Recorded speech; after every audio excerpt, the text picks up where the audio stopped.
Alors la logique de la mise en place du stationnement payant, qu'on accompagne du stationnement résidentiel pour les Gervillois, s'inscrit pleinement à la fois dans la préoccupation de permettre de fluidifier le stationnement, lutter contre le stationnement abusif, qu'on appelle également le stationnement ventouse, et puis aller dans les orientations du plan mobilité métropolitain. On a à Gerville un problème majeur qui est un problème en termes de nombre de places disponibles sur l'espace public. 4500 véhicules sont immatriculés sur la commune, seules 1500 places privatives existent sur la commune, ça veut dire qu'il faudrait trouver 3000 places dans l'espace public. C'est moitié moins que nous avons, c'est-à-dire un peu moins de 1500. Par contre, on a vu ces derniers mois se multiplier le stationnement de passage, et donc l'idée, c'est de désinciter, au-delà d'un certain nombre de temps dans la journée écoulée, le stationnement de longue durée. Et donc, on crée 3 zones. Une zone orange qui permettra effectivement d'avoir du stationnement de moyenne durée, permettre au-delà de 5 heures aux Gervillois qui sont partis travailler avec leur véhicule de pouvoir revenir et retrouver une place aisément, parce que les non-Gervillois seront eux partis. Une zone rouge qui sera exclusivement réservée au commerce de proximité, avec un stationnement de très courte durée, des incitatifs au-delà de 2h30, et une zone verte qui permettra sur des différentes poches de stationnement, du stationnement de longue durée, de près de 10 heures. Toutes ces mesures, on les accompagne d'une mesure pour ne pas pénaliser les Gervillois et leur rendre leur ville, c'est le stationnement résidentiel gratuit pour le premier véhicule pour les Gervillois. Et je veux dire aussi qu'on l'accompagne de mesures telles que la gratuité pour les personnes à mobilité réduite ou les professionnels intervenant à domicile tels que les professionnels de santé.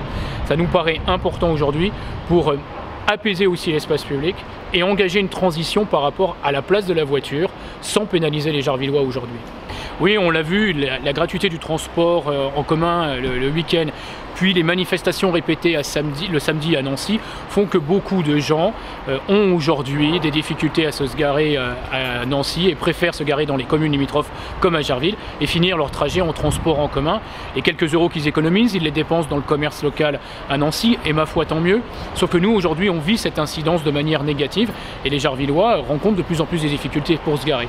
Donc traiter la question par la mise en place du stationnement payant, y compris le samedi pour les gens de passage, nous permettra nous de réguler ce trafic et surtout le stationnement et de retrouver un peu plus de place pour les Gervillois. Je comprends les inquiétudes de celles et ceux qui aujourd'hui ne payaient pas le stationnement et devraient le payer demain, mais je le rappelle encore, le premier véhicule par foyer sera gratuit.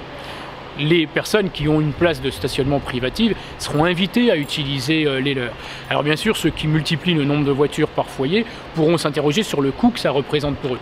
Mais d'abord, toute la ville n'est pas payante, seules les zones qui sont en tension. Donc il y a la possibilité aussi de trouver d'autres places de stationnement, voire de trouver des places de stationnement privatives. Mais je veux dire qu'il ne faut pas jouer sur une charge émotionnelle qui est liée à la place de la voiture aujourd'hui, parce que cette question, il nous faut la traiter. On ne peut pas fermer les yeux encore plus longtemps. Si on ne la traite pas aujourd'hui, demain, quand il y aura la question de la piétonisation du centre-ville de Nancy, quand il y aura, je l'espère à terme, la gratuité totale du transport en commun, eh bien, ça veut dire qu'il y aura mécaniquement du déport, du stationnement, et a fortiori quand il y aura l'extension du stationnement payant sur des communes comme à Nancy, ça aura du déport du stationnement sur les communes qui n'auront pas traité le problème. Moi, je ne veux pas être le maire d'une commune qui aura fermé les yeux sur cet enjeu-là. Au contraire, je veux qu'on le traite. Par ailleurs, moi je le dis de manière régulière, toutes les communes qui ont mis en place le stationnement payant et le stationnement résidentiel, à terme, les usages se sont modifiés et les gens ont trouvé que l'espace public était beaucoup plus apaisé et ça ne nuisait en rien ni aux riverains ni au commerce de proximité. On se donne toute l'année 2022 pour mettre en place cette mesure et l'accompagner, l'expliquer. C'est-à-dire que l'engagement que je prends aujourd'hui devant les Gervillois, c'est qu'il n'y aura pas effectivement de sanctions dans la non-application des règles du respect du stationnement payant, le stationnement résidentiel sur l'année 2022. Après 18 mois de concertation où nous avons organisé plus de 16 réunions publiques, 5 rendez-vous en visioconférence ou en Facebook Live, je veux dire aux Gervillois qu'après cette concertation, il y a le temps de la pédagogie et ce temps de pédagogie, c'est toute l'année 2022 qu'on va se donner pour l'accompagner. Il ne s'agit pas de chasser la voiture ni des Gervillois et encore moins de ceux qui ne le sont pas. Il s'agit juste de lui rendre sa place et sa juste place.